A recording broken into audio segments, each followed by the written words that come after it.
continuare pe Cartoon Network, Tabăra lui Laszlo. Mai întâi filmul, acum serialul din mintea lui Jimmy. Jimmy a primit talentul celui mai mare creator de desene animate. Totul e în mintea mea. Un nou serial cu un burs care vrea să se integreze într-o lume de picnici. Eu voi stăpâni lumea. Nu ești bun de nimic! Vrea să o impresioneze pe fata visurilor sale. Însă nu e ușor. Sper doar să nu mă fac de râs. Aflați în curând din mintea lui Jimmy. Mâine la 17:50. Numai la Cartoon Network. Publicitate.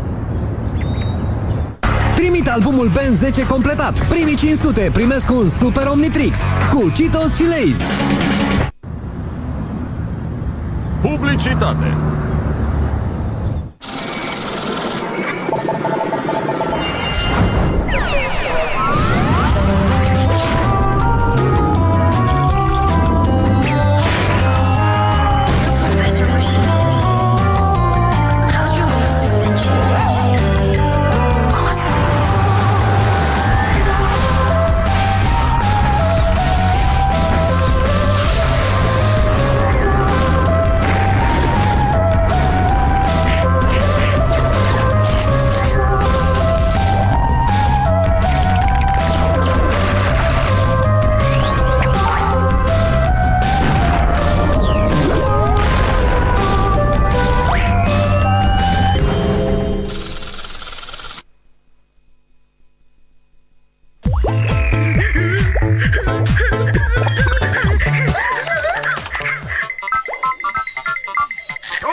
Pe acoperiș!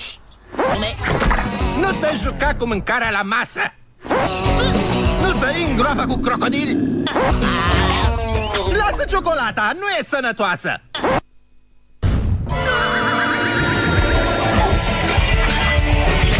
Tot ce ai visat vreodată se poate împlini cu Johnny Depp, doar pe Cartoon Network.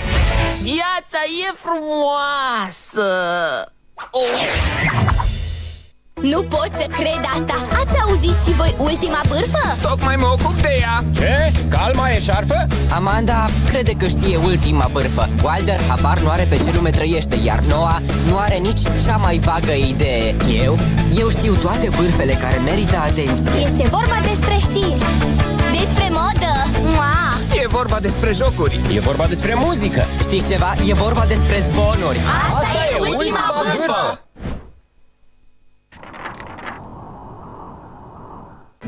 Cine pândește din umbră?